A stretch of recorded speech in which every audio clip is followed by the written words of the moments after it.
Hello everyone, welcome back to my channel. তোমরা সবাই কেমন আছো? আশা করি তোমরা খুব ভালো আছো। তো আমরাও ভালোবাসি। তোমাদের সবাইকে শুভ নববর্ষ। আর আমাদের আজকের এই ব্লগটা এখন শুরু করলাম। এখন বাজে বিকেল 4টে। সকাল থেকে অনেক কাজকর্ম করা হয়ে গেছে, কোনোটাই আর ব্লগ করিনি। ভেবেছিলাম একদম বিকেলের দিকে মানে দুপুরের দিকে ব্লগ করবো, যখন রেডি ফেডি হয়ে বাবার বাড়িতে যাব।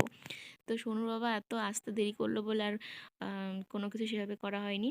মানে রান্নাবান্না আমার এমনিতে হয়ে গেছে, আমরা দুজন খাওয়া কমপ্লিট। আর এখন সোনুর বাবা এলো স্নান টান করলো, আর এই এখন যাচ্ছি আমরা বাবার বাড়িতে নেমন্তন্ন খেতে, যেহেতু আজকে বছরের প্রথম দিন, এর জন্য আজকে খাওয়া দাওয়া হবে ওখানে, মানে দুপুরের খাওয়া দাওয়াটা। তো দেখো আমরা এই চলে এসেছি। আর এই যে সোনু তো সকাল থেকে ওর ঘুমই নেই, মানে রাত্রে থেকে ধরতে গেলে ঘুম নেই এই জামাগুলোর জন্য। এই জামাগুলো সোনুর মানি দিয়েছে, এই দুটো জামা। আর এই যে এই বাড়িতে রেখে গিয়েছিল, এর জন্য সকাল থেকে যখন থেকে ওর মনে মানে পড়লো যে দুটো জামা এনেছে মানি ও নিয়ে যায়নি বাড়িতে, ব্যাস তখন থেকে শুরু, আমি দিদুন বাড়িতে যাব, জামা পরবো, এই নিয়ে ওর শুরু হয়ে গেছে সকাল থেকে আর কি। তো এই যে এখন এলাম, আর দেখো জামা পরে পরে এখন দেখাচ্ছে আমাকে ওর বাবাকে।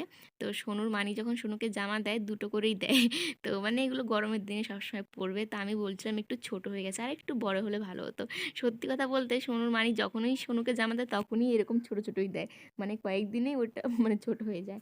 আর আমি আর আমার মা যদি দিই তাহলে একটু বেশি বড়ই দিই। তো আমাদের খাওয়া দাওয়া হয়ে গেছে, আর আজকে মাংস রান্না করেছিল নাকি বোন, বাবা ভাবা যায়। তো তারপরে আর সেভাবে ব্লগ করা হয়নি, একটু শুয়ে টুয়ে ছিলাম। আর এই দেখো এই যে বিকেলবেলা আমি গিয়েছিলাম দোকানে আটা আনতে মায়ের জন্য। আর এই দেখো দোকান থেকে আমাদেরকে দিয়ে দিল মিষ্টির প্যাকেট, যেহেতু আজকে পয়লা বৈশাখের জন্য। আর যেই বললাম বোন আয় দেখ মিষ্টি খাবি, ব্যাস দেখো বোন চলে এসেছে মিষ্টি খাওয়ার জন্য। কিন্তু না, বোন কিন্তু সেরকম মিষ্টি খায় না, মিষ্টি খাওয়ার মধ্যে আমিই বেশি খাই। তো ওর আবার ওই কালো মিষ্টি ভালো লাগে, যেটা আমার একদমই ভালো লাগে না। আর যেই বোন বলছে আমি কালো মিষ্টি খাবো, ব্যাস সোনুও শুরু হয়ে গেছে আমি ওইটা খাবো। আর বোনের মনটা বেচারা খারাপ হয়ে গেল। তো এখন যে এর জন্য বোন একটু ও নিজে খাচ্ছে, আর একটু নিয়ে সোনুকে খাওয়াচ্ছে। তো সত্যি বলতে আমি মিষ্টি খেতে ভীষণ ভালোই বাসি, কিন্তু সব ধরনের মিষ্টিটা আমি খেতে পারি না। যেটা হচ্ছে রসগোল্লা হয় শুধু সেটাই একমাত্র খেতে পারি, অন্য বাকি কোনটাই আমার সেরকম ভালো লাগে না। আর এই যে আমার বোন, ওরা তো মিষ্টি খেতেই পারে না। তো দেখো বাড়িতে চলে এলাম, আর এখন বাজে রাত 7:30। এত হাওয়া আর বিদ্যুৎ চমকাচ্ছে এদিকে, কি বলবো, ভয়ের চোটে চলে এসেছি তাড়াতাড়ি। ভেবেছিলাম সোনুকে ওই বাড়িতে রেখে আসবো, যেহেতু ওই বাড়িতে বোন আছে এখন, তো সোনুকে রাখবে। এত হাওয়া আর বিদ্যুৎ চমকাচ্ছে যে সোনু এত ভয় পায়, যার জন্য সোনুকেও নিয়ে চলে আসি। আর এই যে আজকে সোনুর বাবা যেহেতু এই এই বিকেলটা একটু বাড়িতে ছিল, এই জন্য বাজার করে নিয়ে এলো, মাছও এনেছে। মাছটা এখন আমি ধোয়াধুয়ি করবো। আর সোনু ওখানে বসে বসে দেখছে। সোনু না ভীষণ ভয় পায় বিদ্যুৎ চমকালে, হাওয়া হলে।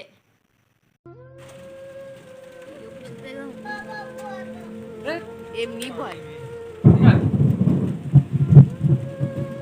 ওই দিকে গরু বছর ঢুকবে সে চিন্তা কর।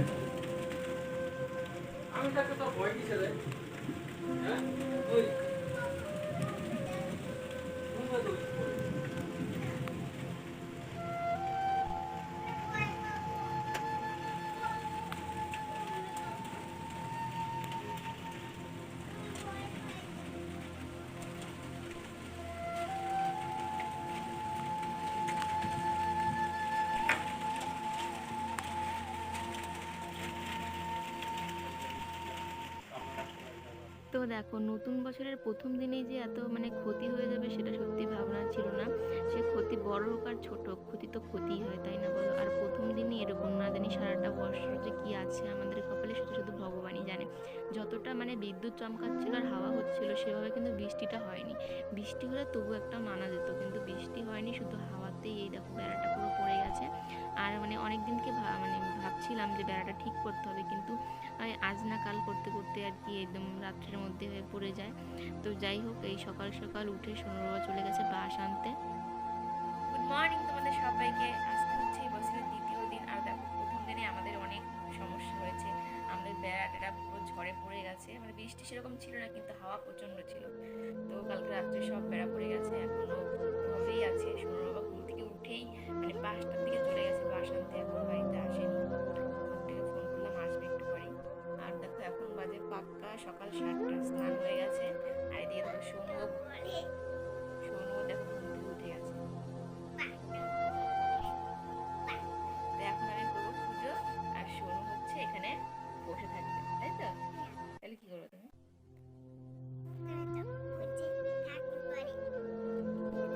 দুষ্টু মেয়ে, ঠাকুর ঘরে যাবো পুজো দেখতে। তো 8টা বাজে, মনে হচ্ছে যেন 8টা বেজে গেছে। তো দেখো এদিকে সোনুর বাবা বাঁশ নিয়ে চলে এসেছে, কেননা মানে যেহেতু সকাল হয়েছে কখন গরু বাছুর ঢুকে ওইদিকে গাছগুলো খাবে, ওইদিকে অনেক গাছ আছে, এর জন্য ভয়ই লাগছিল।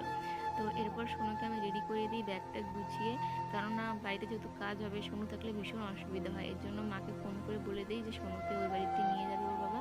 এর জন্য সোনু এখন যে ব্যাগ নিয়ে রেডি। আসলে বাচ্চা মানুষ বাড়িতে থাকলে না কাজকর্মে অনেক অসুবিধা হয়, সারাক্ষণ ওই ঝামেলা করে, যেখানে কাজ হবে সেখানে যেতে চায়, আর এই রোদ্রের মধ্যে থাকলে তো সোনুরও শরীরটা খারাপ হবে। আর এই দেখো নতুন বছরের প্রথম দিন যে শুধু বেড়াটা পড়েছে সেটাই না, এদিকে আমাদের টোটোর চাকাটাও পাংচার হয়ে গেছে। সত্যি প্রথম দিনেই এই অবস্থা, জানি না সারাটা বছর কি আছে, এই জন্য তো ভয়ই লাগছে। যাই যেটাই করুক ভগবান ভালোর জন্য যেন হয়, খারাপ যেন কিছু না হয়। তো বাড়িতে হয়েছে, রাস্তায় হলে কি হতো বলো তো। তো এদিকে যে মিস্ত্রি দাদুরাও চলে এসেছে, কাজ শুরু করছে, দেখা যাক কখন কাজ শেষ হয়।